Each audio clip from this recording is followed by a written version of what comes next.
Los Angeles Lakers, 7-game winning streak na. OKC Thunder, nakabawi sa tanging pagkatalo sa Trail Blazers. At magandang balita sa Warriors, Butler, nagdesisyon bago haharapin ang Thunder. Pinaghigantihan ng kampyon sa NBA na Oklahoma City Thunder ang tanging talo nila ngayong season nitong araw, gamit ang malakas na pag-arangkada sa ika-4 na quarter upang talunin ang Portland Trail Blazers at itaas ang record sa 20-1. Umiskor si Shai Gilgeous-Alexander ng 26 points upang pangunahan ang 6 na players ng Thunder na nagtala ng double figures. Sa kanilang ika-12 consecutive na panalo, ang Oklahoma City ay nasa pinakamagandang simula mula noong 2015-2016 season nang buksan ng Golden State Warriors ang taon sa 21-0. Ang reigning NBA Most Valuable Player na si Gilgeous-Alexander ay nagtala ng kanyang ika-93 consecutive na laro na may hindi bababa sa 20 points, ang pangalawang pinakamahabang serye sa likod ng 126 consecutive na laro ni Wilt Chamberlain mula October 1961 hanggang January 1963. Nilampasan niya ang 92-game streak ni Chamberlain mula February 1963 hanggang March 1964. Nag-ambag si Chet Holmgren ng 19 points, 9 na rebounds, 3 blocks at 1 steal para sa Thunder na nagbukas ng huling quarter sa pamamagitan ng isang 8-0 run upang makuha ang kalamangan sa isang mainit na laban na nagkaroon ng 15 palitan ng kalamangan. Ang OKC ay nagdanas ng tanging talo nila ngayong season laban sa Blazers noong November 5 nang sayangin ng Thunder ang 22-point lead at matalo sa Portland. Muli silang sinubok ng Blazers na nagdala ng 2-point lead papasok ng huling quarter. Pinangunahan ni Deni Avdija ang Trail Blazers sa pamamagitan ng isang triple-double na 31 points, 19 rebounds at 10 assists, ngunit hindi nagpadaig ang Thunder. Nakuha ni Aaron Wiggins ang isang steal at nag-convert ng basket upang simulan ang pag-arangkada sa fourth quarter. Nagpakawala si Holmgren ng malaking block at saka gumawa ng layup. Gumawa ng dunk si Jalen Williams, nakakuha si Ajay Mitchell ng isa pang steal at layup at biglang nagkaroon ng 6-point lead ang Thunder wala pang 2 minuto sa final frame. Nakakuha kami ng maraming turnover sa stretch na yon, na bunga ng paglalaro ng agresibo, pagiging nasa tamang posisyon at pagsunod ng husto sa game plan, sabi ni Williams. Sa tingin ko, iyon ang nagbukas ng laro, binigyan kami nun ng mas magandang flow. Kapag nakakakuha ka ng mga open layup sa transition at offense, mas nagiging magaan ang daloy ng laro, nagbibigay ng higit na insentibo para maglaro ng defense at nagawa namin iyon. Sa kabilang balita naman, si Luka Doncic ay nakapuntos ng 20 sa kanyang 34 points sa first quarter at nagdagdag ng 12 rebounds at 7 assists habang pinalawig ng Los Angeles Lakers ang kanilang winning streak sa 7 laro sa pamamagitan ng panalo laban sa kulang sa players na New Orleans Pelicans nitong araw. Si Austin Reeves ay nakapuntos ng 33 points na may 8 assists at si DeAndre Ayton ay nagdagdag ng 22 points at 12 rebounds bago umalis sa ika-4 na quarter dahil sa pananakit ng kanang tuhod. Nanalo ang Lakers kahit wala si LeBron James na nagpapahinga dahil sa pananakit ng kaliwang paa sa unang araw ng back-to-back. Ang maagang puntos ni Doncic ang nagdala sa Lakers sa 46-27 na kalamangan matapos ang unang quarter na siyang pinakamataas na puntos na naitala ng Los Angeles sa anumang quarter ngayong season at katumbas ng ika-5 pinakamataas sa first quarter sa kasaysayan ng franchise. Si Saddiq Bey ay nakakuha ng 22 points na may 11 rebounds at si Bryce McGowens ay nagdagdag ng 23 points na may 7 rebounds para sa Pelicans na wala ang kanilang top 2 scorers na sina Zion Williamson at Trey Murphy sa ikalawang araw ng back-to-back games.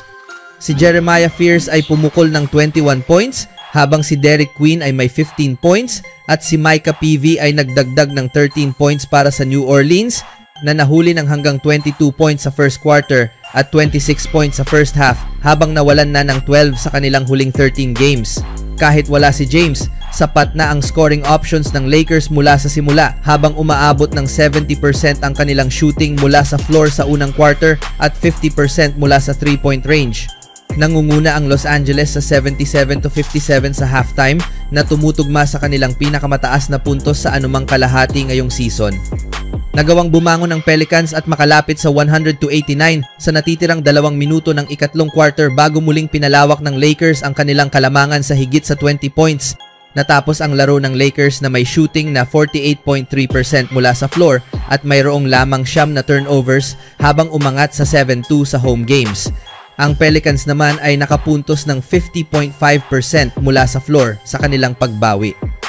Sa huling balita, habang pinangungunahan ni Jimmy Butler ang Golden State Warriors sa panalo laban sa New Orleans Pelicans noong linggo, maraming fans ang nakaramdam ng kaba sa isang sandali sa laro. Nawala si Stephen Curry sa lineup dahil sa quad contusion, kaya si Butler ang tumayong leader ng team. Sa first half ng laro, nahulog ng malakas si Butler na nagdulot ng pangamba sa mga nanonood. Gayunpaman, nagpatuloy siya sa paglalaro at ibinahagi ang kanyang karanasan sa fans at media matapos ang laro. Sa kanyang kakaibang paraan ng pagpapatawa, tinanong si Butler kung saan siya bumagsak at sumagot siya ng straight ass. Idinagdag pa niya na marami siyang cushion na natamaan na nagpapahiwatig na ligtas siya. Pinangako rin niya na siya ay all good at handa nang maglaro sa susunod na malaking laro ng Warriors laban sa Oklahoma City Thunder ngayong Miyerkules. Sa tingin ko, may espesyal tayong team, sabi ni Butler. Kaya lumabas tayo at ipakita na kaya nating gumawa ng espesyal na bagay sa Miyerkules. Sa mismong laro laban sa Pelicans, nagpakitang gilas si Butler at nakatanggap ng papuri mula sa head coach na si Steve Kerr. Nakakuha siya ng 24 points sa 7 of 15 attempts mula sa field at 10 of 14 mula sa free throw line. Bukod pa rito, nagtala siya ng 10 assists at 8 rebounds na nagpakita ng kanyang kakayahan na magdala ng opensa at kontrolin ang laro. Dahil sa kakaibang approach ng Warriors sa opensa habang wala si Curry, si Butler ang siyang namuno sa team. Maraming nanonood ang maaaring maling makaintindi sa estilo ng kanyang laro. Iniisip na palagi siyang agresibo at pipilitin ang kanyang paraan sa bawat play, ngunit hindi ito ganap na totoo. Ayon kay Kerr, si Butler ay hindi laging nais mag-shoot ng bola at mas gusto niyang gawin lamang ang tamang hakbang sa basketball. Gayunpaman, minsan ay talagang kailangan ng team na manguna siya sa laro. Tinukoy mismo ni Butler ang kanyang diskarte sa opensa habang wala si Curry. Minsan, sabi niya, kailangan kong maging mas agresibo pero maglalaro pa rin ako ng basketball sa tamang paraan. Kung bukas ka, ipapasa ko sa iyo ang bola. Wala akong pakialam sa sinasabi ng iba. Sa kabuuan, ipinakita ni Butler na hindi lang siya isang scorer kundi isang leader na kayang magdala ng team sa mga kritikal na sandali. Sa bawat laro, kitang-kita ang kanyang tapang at determinasyon, pati na rin ang kakayahan niyang mag-adjust sa sitwasyon na nakatulong sa Warriors na manalo kahit sa mahihirap na laban. Hindi lamang sa puntos nakikita ang kanyang impact, inspirasyon din siya sa kanyang mga kasama at sa mga fans. Ipinapakita niya na kaya ng koponan na gumawa ng espesyal na bagay kahit na wala ang kanilang superstar. Ang kanyang leadership at puso sa laro ang nagpatibay sa panalo at nagpapaalala na ang teamwork ay kasing halaga ng talento. Sa ngayon, ang Warriors kasama siya ay may record na 11-10 at naghahanap ng malaking panalo laban sa Thunder sa Miyerkules. Ang laban na ito ay pagkakataon para muli ipakita ng team ang kanilang husay, determinasyon at kakayahang manalo sa mahihirap na sitwasyon.